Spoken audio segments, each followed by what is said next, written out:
ବର୍ତ୍ତମାନ ଯାହା ସୂଚନା ମିଳୁଛି ଶ୍ରୀଲଙ୍କାକୁ ହରାଇଲା ବାଂଲାଦେଶ। ତେବେ ସୂଚନା ଅନୁସାରେ ଚଳିତ ଏସିଆ କପ୍ର ପ୍ରଥମ ସୁପର 4 ମୁକାବିଲାରେ ଶ୍ରୀଲଙ୍କାକୁ ରୋମାଞ୍ଚକ ଭାବେ ବାଂଲାଦେଶ 4 ୱିକେଟରେ ହରାଇ ଦେଇଛି। ଏଥିସହ ଲିଗ୍ ପର୍ଯ୍ୟାୟ ପରାଜୟର ମଧୁର ପ୍ରତିଶୋଧ ମଧ୍ୟ ନେଇଯାଇଛି ଲିଟନ ଦାସଙ୍କ ଦଳ। ଶ୍ରୀଲଙ୍କା ଧାର୍ଯ୍ୟ କରିଥିବା 169 ରନ୍ ବିଜୟ ଲକ୍ଷ୍ୟକୁ ଲିଟନ ଦାସଙ୍କ ଦଳ 1 ବଲ୍ ପୂର୍ବରୁ ହାସଲ କରି ନେଇଛି। ଦାଶୁନ ସଣାଙ୍କ ସହିତ କୁଶାଲ ମେଣ୍ଡିସ୍, ପ୍ରଥମ ନିଶାଙ୍କ ଅଧିନାୟକ ରଚିତ ଓସ୍ଲାଙ୍କ ଛୋଟ ଛୋଟ ଅବଦାନ ବଳରେ ଶ୍ରୀଲଙ୍କା 168 ସ୍କୋର କରିଥିଲା।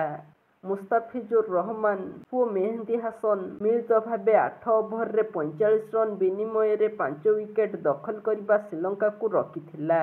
ଜବାବରେ ସୈଫ ହାସନ ଏବଂ ତୈତ ହୃଦୟଙ୍କ ଅର୍ଦ୍ଧଶତକ ବଳରେ ବାଂଲାଦେଶ 19 ଓଭର 5 ବଲରେ 6 ୱିକେଟ ହରାଇ 169 ରନ୍ ସଂଗ୍ରହ କରି ନେଇଥିଲା।